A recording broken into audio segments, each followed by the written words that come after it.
what secondary school you attended, and that kind of classification. Let me tell you, Felix, that it's important because I will tell you that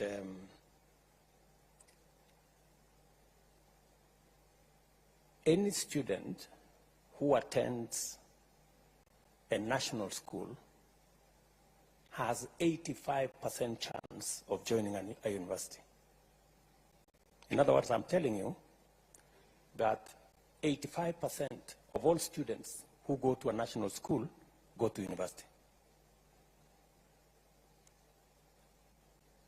Only 10% of students who go to a day school have a chance to go to university. So when we find a child who has gone to a day school in some rural place, we give them a leg up, because it means they have to work extra hard to be able to attain the same grades. Because in many of those institutions, as I told you, Felix, they don't have laboratories. Many of them have very inadequate number of teachers.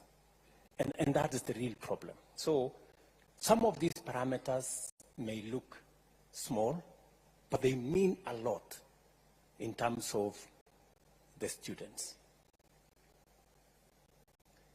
Let me also tell you that, and this is something that really, you know, I know, I don't know how to put it, but only 10% of the children of the poor make it to university. It is very serious. It is something that depresses me. Yeah? Because number one, they cannot afford to go to a national school. They cannot afford to go to a private school. Many of them hardly, you know, they end up in a day school somewhere at home. So this is one hell of a conversation we must have. We cannot continue as a nation to have an education system that shuts out millions of the children of the poor. I don't know how to put it. It's as blunt as that. If you look at the curve of students in our universities, the children of the poor are absent. They are the ones in those 3,500 secondary schools that don't have teachers, they don't have laboratories, they are day schools, they are in those areas. It is the reason why I have asked the Ministry of Education. I am putting 3 billion shillings in Nairobi to build 5,000 classrooms, because Nairobi slums are the worst.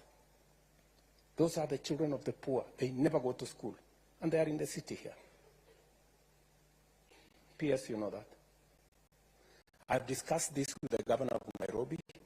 I have discussed this with the MPs of Nairobi, and so many other areas. We need a lot of affirmative action. So, Ochieng, to your point, it is because of that realization that some of the parameters we are using, you know, a child that has gone to a bridge school in Kibra or some school in Lokichogio, you know, it is something for us to consider when we are looking at how to place them. So we will continue to improve on the model. We are not saying the model is perfect, but I think to a great extent it is towards 95% in the right direction, and we will keep improving on it. Mongaro Richard,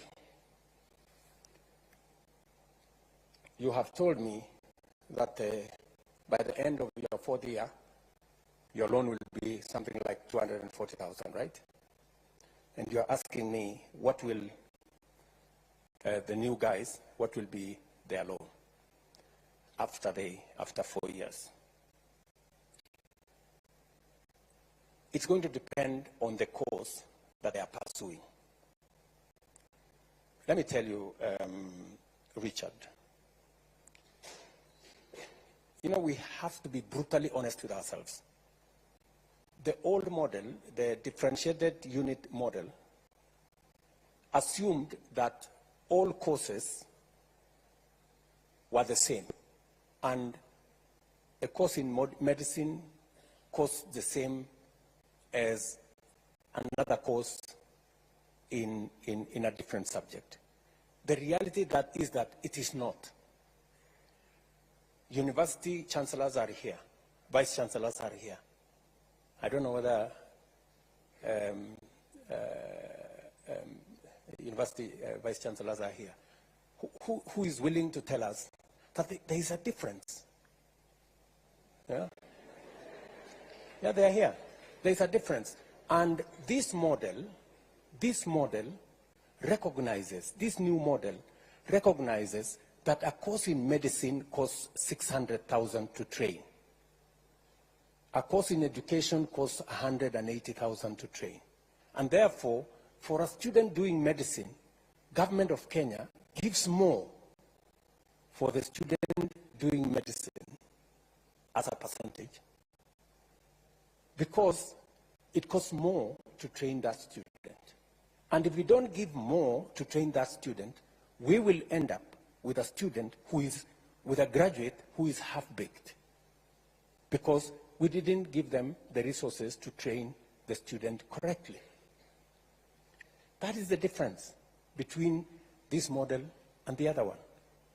So there is every reason why we have to interrogate this model. Let me ask, any vice chancellor who is willing to tell us, you know, don't worry about Kusalimiwa. Sisi wengine tumezoea kusalimiwa kila siku. But you know, the truth is the truth. It cannot be changed. I want a vice chancellor who is here to volunteer. On, yes, Mwalimu, and you say which college you? Your Excellency, I happen to be the Vice Chancellor of Alupe University.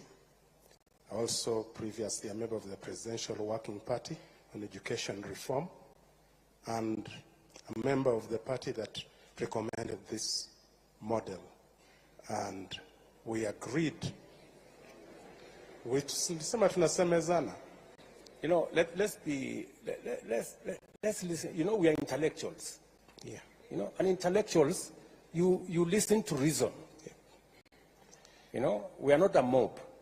We are people who want to reason. And I like what Junior here, Kisero, he said. He said, we want to listen, we want to challenge, you know, and we want to be part of the solution. So let us listen. And you can challenge what the professor is saying the same way you are challenging what I'm saying. I mean, it's the right thing for intellectuals. Professor. Your Excellency, I'm going to pick on a course in my university